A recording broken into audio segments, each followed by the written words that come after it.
ये channel subscribe करें और मेरे हर अपडेट आपको मिले इसके लिए बेल आइकन जरूर दबाइएगा।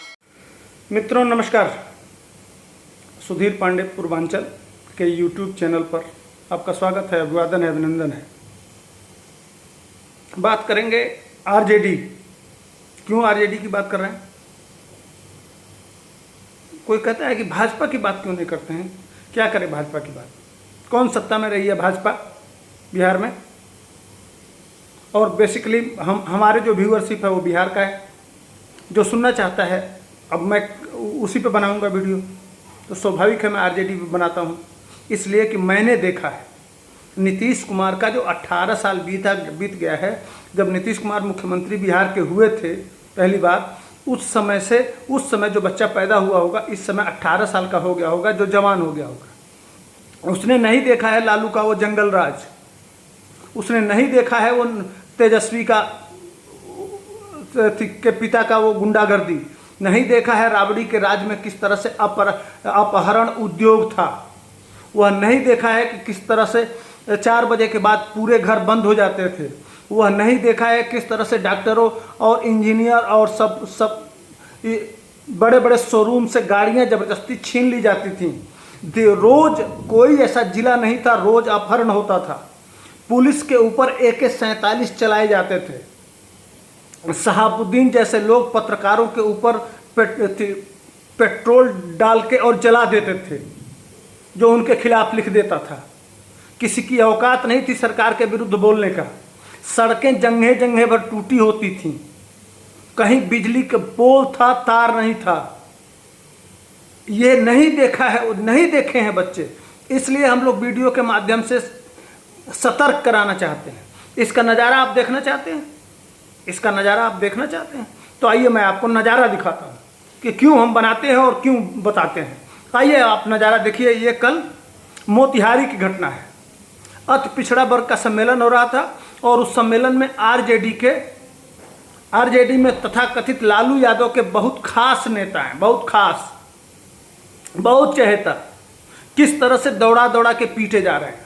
तो लालू यादव के जो सहयोगी हैं, जिंदगी भर अपना उसी आरजेडी में अपना कार्यक्रम कर अपना जीवन बिता दिए, आज देख रहे हैं डब डब करके रो रहे हैं।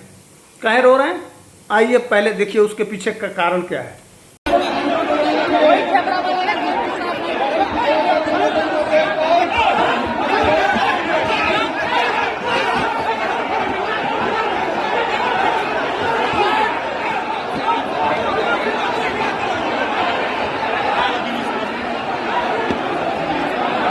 आपने वीडियो देख लिया। ये मोतिहारी पश्चिमी चंपारण जिला में राष्ट्रीय जनता दल का अति पिछड़ा का सम्मेलन चल रहा है। लालू यादव के बहुत चहेते हैं विनोद श्रीवास्तव, बहुत खास हैं लालू परिवार के, समझ लीजिए। और वो उनकी कुर्सी को लेके कुछ कार्यकर्ता नारेबाजी कर दिए। नारेबाजी में कुछ गलत नहीं किए, उनके नाम से जिंदाबाद के नारे लगने लगे। इसके लिए आरजेडी के ही यादव जी, एक वहाँ विधायक हैं, वह मंच से आप देखे थे ना कैसे कूद रहे हैं, कूद के जाके उन कार्यकर्ताओं को और उस विनोद श्रीवास्तव की ऐसी कुटाई करते हैं कि उनका होश ठिकाने लग जाता है। कुछ बोल नहीं पाते हैं, कुछ नहीं बोल पाते हैं। तो ये समझ लीजिए कि अब यह लोग जब शासन सत्ता में रहेंगे, जो अपने लोगों को नहीं छोड़ रहे हैं, अपने लोगों को सिर्फ उस व्यक्ति के नाम से नारा लगा देने पे यह दशा कर सकते हैं, तो जो विरोध करता होगा शासन का, जो इनके ऊपर सवाल उठाता होगा, जो प्रश्न करता होगा, उसके साथ ही क्या करते होंगे आप अंदाजा लगाइए। अब आता हूं असली सामंती, जो कल मनोज झा जो गीत गा रहा था ना वहां संसद में, असली सामंती व्यवस्था यह है, यही बताना चाहता था। ठाकुर का युग लद गया।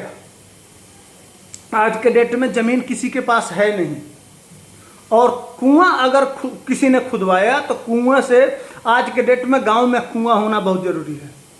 आग लग जाती है जब गांव में, तो कुआं सारे ढक दिए गए, जिसकी वजह से आग बुझाना मुश्किल हो गया है। कुएं में 24 घंटा पानी होता था, झोंपड़ी होती थी, लेकिन इतना आगजनी नहीं होती थी जो इस समय आग लग जाता है अगर गर्मी के सीजन में। तो फिर कहीं पानी मिलता नहीं है, नल से और उससे काम नहीं चल सकता, और टोटी से वो पानी उतना नहीं देता है। लेकिन पंपिंग सेट लगा के कुएं में डाल के और तमाम आग को बुझाया गया, हमने देखा था। वो सिस्टम बहुत यूनिक था, स्पेशल था। लेकिन असली सामंती, अब सामंती व्यवस्था का ये नज़ारा है, आप समझ सकते हैं कि किस तरह से कूदा जा रहा है और किस तरह से लोगों को भरी सभा में पीटा जा रहा है। अब यही असली सामंती है। और इसी तरह से हर जिले में वो सामंती व्यवस्था पैदा किया गया था। जिस जिले की ये बात हो रही है, वहाँ मेरी जानकारी में एक यादव जी हैं जो इस समय जेल में है नीतीश कुमार आने के बाद। उनका नाम था बांसुदेव यादव। बांसुदेव यादव जानते हैं कितना मर्डर किए हैं लालू के राज में? 150, एक जिले में 150 हत्या।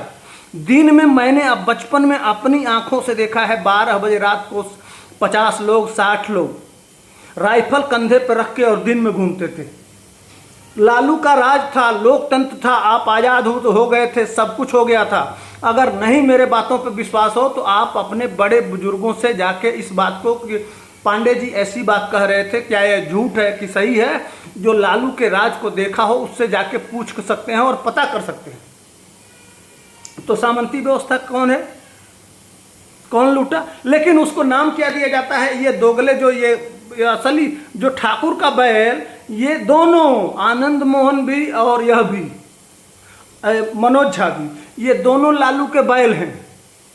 और मूठ लालू का और हल बिहार के जातिवाद का। और उसमें बोया क्या जा रहा है? जातिवादी रूपी जहर। और उस फसल से मारे कौन जाएंगे? बिहार के लोग। ये असली कविता होना चाहिए। ये दोनों बैल जो मनोज झा और आनंद मोहन है, ये दोनों बैल बन के लालू यादव के मूठ चला रहा है और जहर की खेती हो रही है जातिवाद की, जिसको उगा के और फसल काट दिया जाएगा। और फिर उसी जंगल राज से कौन मारा जाएगा? जो मैं बताया, बांसुदेव यादव जैसे लोग, शहाबुद्दीन जैसे लोग। इस तरह से एक बहुत बड़ा अपराधी था लालू यादव, उस अपराधी का नाम था। इस तरह से कम गैंग बताने लगूं तो 20 गैंग हमने देखा है एक जिले में। हर जाति का एक अपना गैंग। जो नौजवान होते थे, अपनी जाति को बचाने के लिए उनको पैसा दिया जाता था और नौजवानों को आगे करके और गांव में भट्ठी बना के राइफल बनाया जाता था और फिर नौजवानों को आगे कर दिया जाता था कि अपने समाज को बचाओ। ये था, जहर बोया जाता था। इसको समझिए। आप नहीं इस वीडियो को बढ़ाएंगे, नहीं डालेंगे व्हाट्सएप पे, इसलिए कि आप आदी हो गए हैं, ये फालतू की बातें हैं। लेकिन जब जो कटा है ना, जो भोगा है, कम से कम मैं बता रहा हूँ 150 विधवाएं में से कम सैकड़ों आज भी जिंदा हैं। उनके जीवन पे क्या गुजरा होगा, उनके बच्चों पे क्या गुजरा होगा, उस परिवार पे क्या गुजरा होगा, यह अब बीत चुका है, समय बदल चुका है। अब अंदाजा आप लगा सकते हैं कि आपके घर में अगर जवान कोई व्यक्ति हो, उभरता हुआ आदमी हो, उसको भरी जवानी में मार दिया जाए और आपका घर तितर बितर हो जाए, फिर आपके ऊपर क्या गुजरेगा? तो ऐसे ही लोग थे जो इस कूद के देख रहे हैं। ये है असली सामंती। लेकिन यह उस समय, अब ये मनोज झा के पीछे क्या कारण है? उस समय नक्सलाइट होते थे, नक्सली जो वामपंथी। जिन जिलों में अपराधी नहीं थे वो नक्सली, वही जमाना लाना है, वही नक्सलियों का जमाना। एक दिन में 20-20 ठाकुर, ब्राह्मण या कोई भी आपस में लड़ाना है। वर्ग संघर्ष जिसको कहते हैं, लड़ा दीजिए और आपस में बटे रहेंगे तो अपना MY है, MY तो है ही है। अब उसके साथ कुछ और जोड़ के और 30-40% हो जाता था और फिर कुर्सी मिलती थी। बाकी डेवलपमेंट की क्या जरूरत थी? अब समझ लीजिए, सड़कें नहीं बनाया जाता था इसलिए कि पुलिस मौके पे न पहुंच जाए। अंदाजा लगा सकते हैं। उसी के साथ सत्ता के लिए आज नीतीश कुमार हैं, वह भी उनको और इसी के विरोध में आए थे। लेकिन चूंकि अब प्रधानमंत्री बनना है तो कुछ भी करिए। वह नीतीश कुमार ने कहा कि नहीं, आप सही थे, हम गलत थे। आप अंदाजा लगा सकते हैं। तो ये वो नक्सल उस समय जो गांव गांव में गोलियों, हर घर में बंदूकें होती थी अपनी आत्मरक्षा। रात को मैं जानता हूं कि नौजवान गांव के बाहर पहरा देते थे, पुलिस की कोई बात ही नहीं थी। धीरे धीरे उस तरफ बिहार बढ़ चला है और वही व्यवस्था फिर लाना है। ये हमने देखा है, इसीलिए कह रहा हूं। अब उसी में पप्पू यादव, आज पप्पू यादव का ट्वीट पढ़ रहा था। वो कह रहे आनंद मोहन उड़ता तीर ले लिए। उड़ता तीर क्या ले लिए? आपको अगर लेना हो तो आपको तो तीर से काम चलेगा नहीं, आपको तो बिना छीला बांस चाहिए। आपके शरीर को देख ही रहे हैं, तो तीर से तो तीर तो काम नहीं करेगा, तो आपके लिए तो मोटा बांस छीला चाहिए। और आप कह रहे हैं अडानी, तो अडानी कहाँ से ठाकुर हो गया? वो तो हम जानते हैं बनिया है। और अडानी आपके तरह से पप्पू यादव जी बकरी चोरी करके नहीं कमाया है। उसका एक सिस्टम है, वो बिजनेस करके, व्यवसाय करके, भारत सरकार को टैक्स दे करके अपनी संपत्ति अर्जित किया है। क्योंकि आप जानते भी नहीं तो नहीं हैं, आपके नाम से 150 मुकदमे हैं। आपकी पत्नी आपको छोड़ के कांग्रेस में बैठी है, आप इधर पार्टी बना के बैठे हुए हैं। तो उड़ता तीर कौन ले रहा है? आप आनंद मोहन उड़ता तीर लिए हैं कि नहीं लिए हैं ये नहीं जानते हैं, लेकिन आपने उड़ता तीर बांस जरूर ले लिया है। और फिर साफ करते रहिए, गड़गड़ाते रहिए। पैर तो पकड़ रहे हैं सबका घूम घूम के, लेकिन कोई भाव नहीं दे रहा है आपके इसी आदत से। अब आते हैं आनंद मोहन पर भी। आनंद मोहन ठीक है, गीता रामायण में है ठाकुर, वो बात तो समझ में आ रहा है, लेकिन कुरान में कहाँ से ठाकुर है भाई? कहाँ पढ़ ली है? कुरान में तो ठाकुर किससे लड़ रहा था? किसके मानने वाले? अब अंदाजा लगाइए इनके सोच को।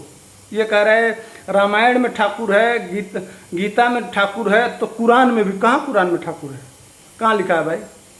कुरान लिखा गया सऊदी अरेबिया में, किधर पढ़ लिए? जरा आपके पास हो तो हमको भी भेज दीजिएगा, वीडियो के माध्यम से हम भी पढ़ लेंगे कि कुरान में ठाकुर है। इतना दोगलापन कहाँ से लाते हैं समझ में नहीं आता है। बोलने के पहले कुछ सोच भी तो लिया करिए। वोट के लिए इतना भी नीचे नहीं गिर जाना चाहिए कि जो ठाकुरों को इतना, जो मुगल इतना अत्याचार किए जिनके ऊपर, उन्हीं की चरण चाटका मत चाटिए। इतना लंबा जीभ मत कर लीजिए कि अब बदनाम मत करिए कम से कम उस शब्द का और उस जाति का जो वीरता के नाम से जानी जाती है, उसको अपमानित मत करिए। यह थे मेरे कुछ विश्लेषण जो आपको समझाने का प्रयास किया। मेरे वीडियो अगर पसंद आए तो लाइक शेयर सब्सक्राइब जरूर करिएगा। जय हिंद, वंदे मातरम।